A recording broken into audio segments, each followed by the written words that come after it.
Today we are at the Bolgoda River. This is a brand new experience. So excited. I'm so lucky to have come to a place like this, and I've got some very responsible people, giving me instructions as how to sit. You got to balance yourself, otherwise you're going to be in the water. What we're going to do now is going to fetch what we're going to cook, and we are going to get some fabulous, great stuff to do some super cooking today on the Grapefruit Safari.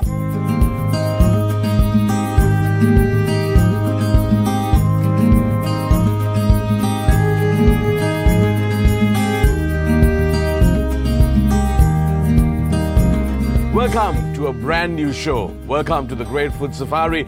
Today, we're going to do something fabulous from some fresh, tiny little prawns that I've caught earlier on the day. Now, these guys, you don't see them much. It's red in color.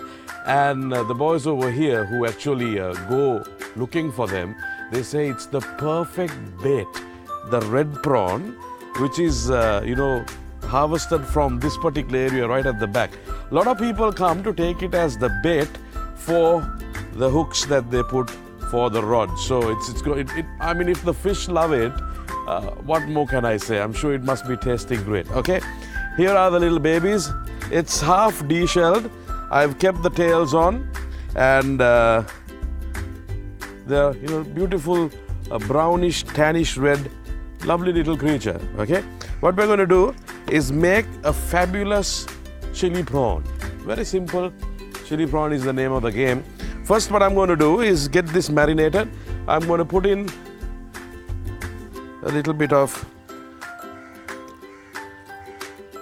light soya sauce, and then add in a bit of dark soya sauce, and then I will put some salt,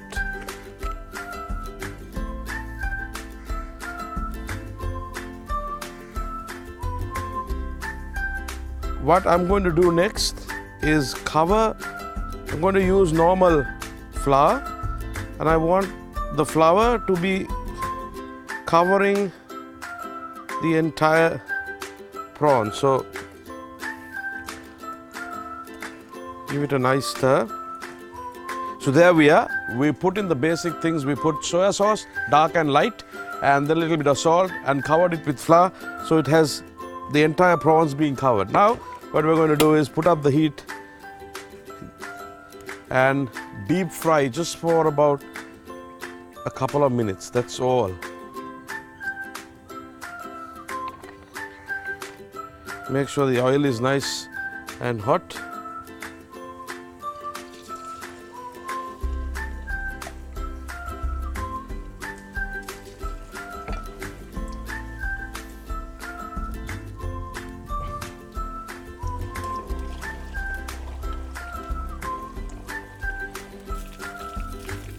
This stuff is just a couple of minutes inside is more than enough. You see, I'm going to be cooking the prawns again. So the moment you overcook any shellfish, it's going to be hard, it's going to be rubbery. So always make sure that you don't cook it too long. I love this gas stove. Unbelievable, the amount of heat it creates. Even on a windy day, there's a little bit of wind, but we don't need to use an artificial wind barrier. It just keeps on pumping that. It's like a pressure stove, the gas comes out so well. Right, done with the prawns. Beautiful. Off with that. Right. Now for the sauce, I've already prepared. I've got over here garlic, ginger, and red and green chilies, finely chopped. I've done that already. Now, what I need to do next, I'm going to keep the prawns aside. What I need to do next is prepare these babies. Now, this is a beautiful ingredient for anything you want to do on a, devil or anything like that. First of all, I'm going to cut it there and just cut the centers off.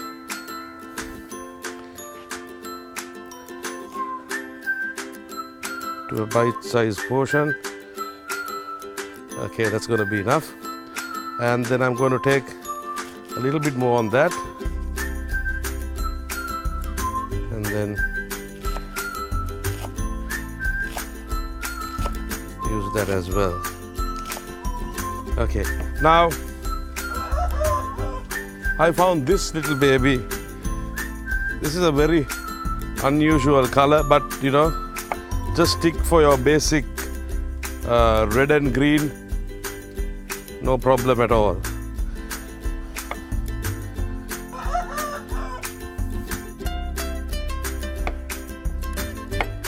I'm going to have cubes like that. There goes the red.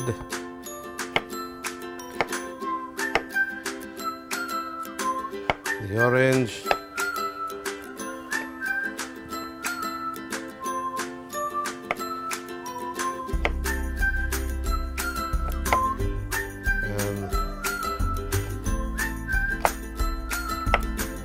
Yeah, the red, the orange and the green. Yep. Ingredients are ready. Heat the pan.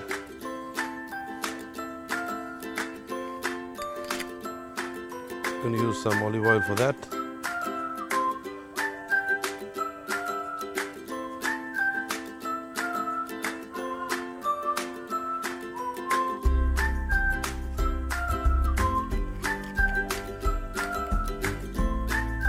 Oil is not as hot. We start in with a little bit of ginger, the garlic,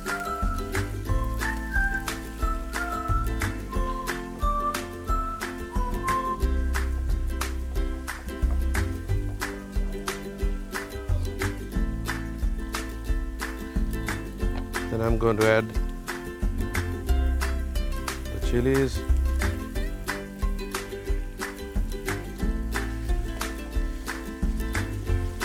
Gives a nice color. You get the whitish yellow from the garlic, ginger. You get the. Then I'm going to put the bulbs in first.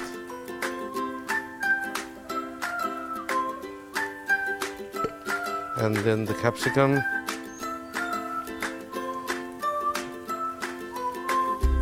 The bell pepper.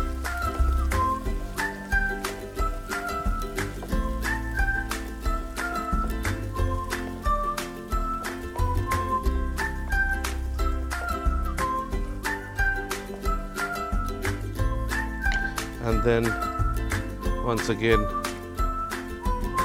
soya sauce,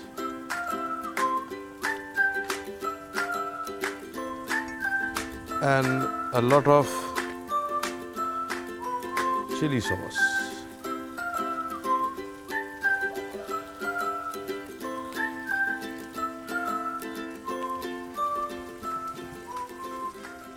To get some color into it, let's dark soya sauce as well.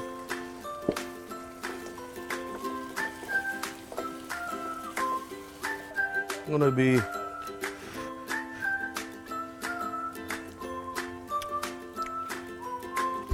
using a pinch of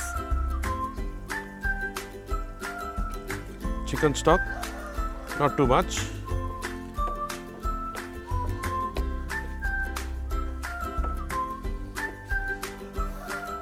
And finally, we put in the beautiful prawns inside and give that a nice stir.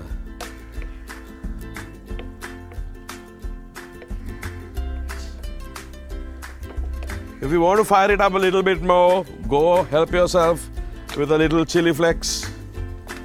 All depends on how you want it.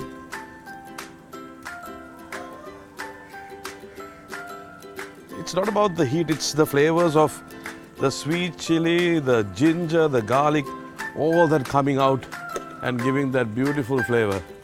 And this baby is done. Look at the color. Look at all those. I'm really glad I found this orange color bell pepper. That looks brilliant. Amazing. Okay, I'm going to put this here. And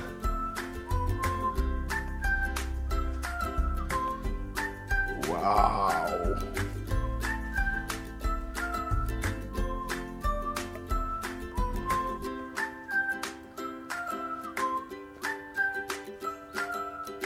I am ready to give it a taste test. Which guy? This one over here.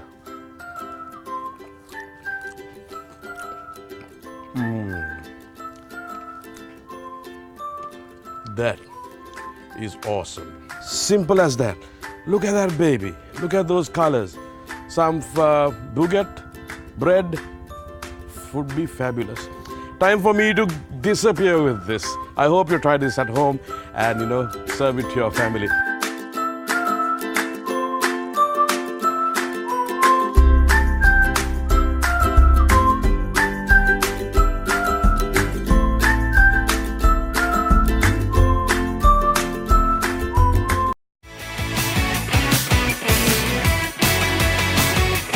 Welcome back to the show, and for the second dish I'm going to make something fabulous. Now this time I'm using beef, then I'm using the shiitake mushroom, and I'm going to make a noodles combining all those together, okay? Now shiitake mushrooms, if you're going to buy the fresh one, it's very, very expensive, but I found the dry one.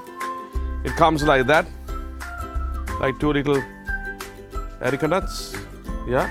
Soak them in water for about 20 minutes. Give it a good wash, squeeze all the water out, and this is what you get. There you are. You have to squeeze all the water out and then use it for the dish. First of all, I got some cubed beef which I've prepared earlier on. What I'm going to do is marinate this with a simple salt,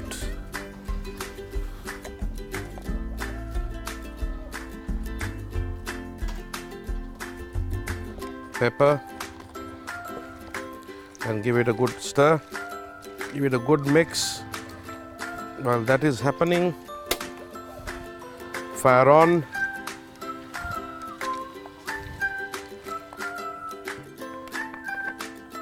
Fire in.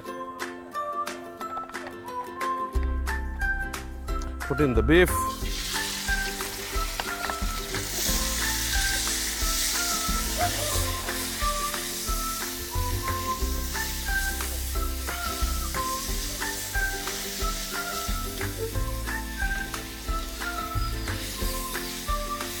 Let that cook.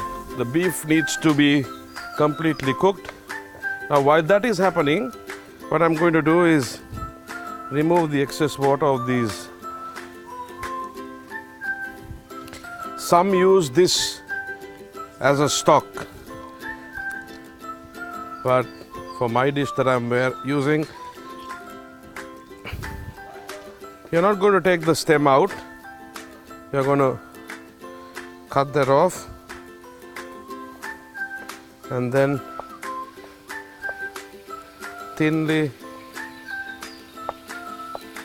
slice this.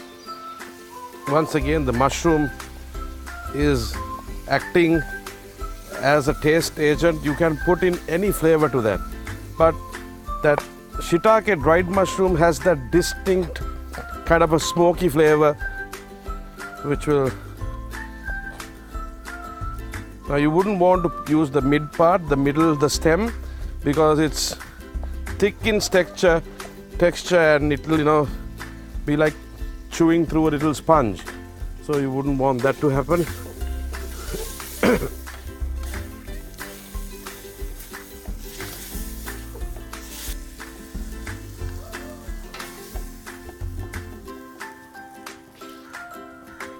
I'm going to use the same pan I just taken off the beef and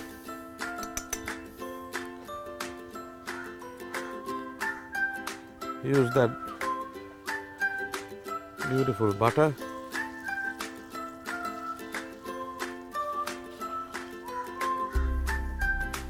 I'm going to put sesame oil. Got to be very careful using sesame oil. Too much is going to have that smoky flavor.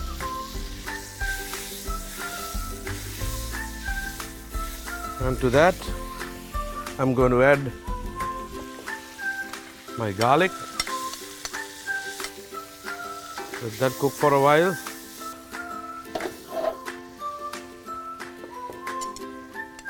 In with the onions.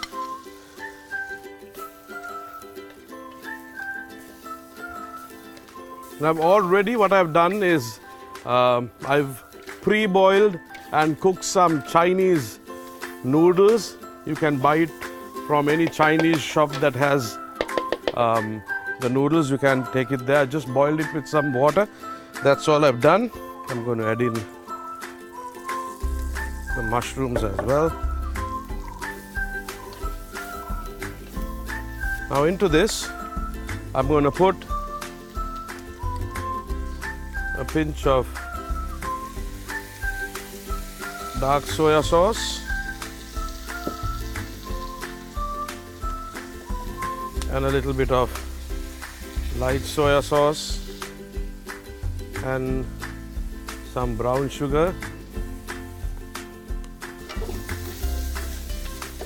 Give that a mix. And into that, I'm going to use the Chinese 5-spice. It's got a beautiful aroma which comes mainly from the Stanis. Gives that authentic Singaporean Chinese flavor.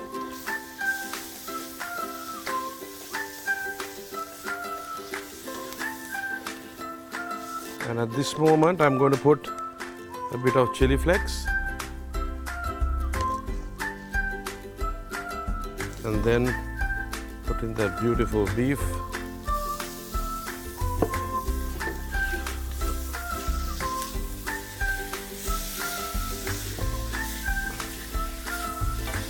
Then finally, take in the noodles.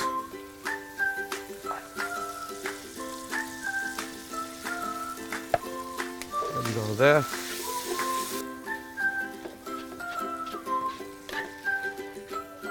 Off the fire.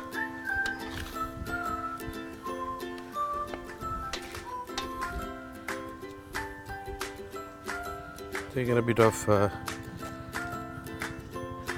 spring onions.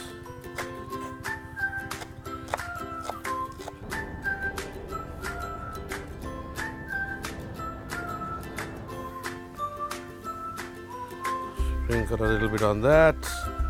Gonna give it a taste test from the side. Wow. Fantastic. Dinner perhaps, you want to do something different. It's got, these are flavors that we are not used to, especially the Chinese 5-spice and then the shiitake mushrooms. They all have a relationship together. And everything that the Chinese use has some kind of amazing herbal, something good for your body. It's unbelievable. It's that's why those people stay for a long 95 to 100 years and they keep fit. So why don't you do that as well? Try something like this off and let me know how it was. For the family, friends come home, why don't you do something like this? Well, it's time for me to disappear with this one. Until we meet again on the Great Food Safari. This is Krisanta signing off. You take care. Eat well, eat good, eat healthy. Bye-bye.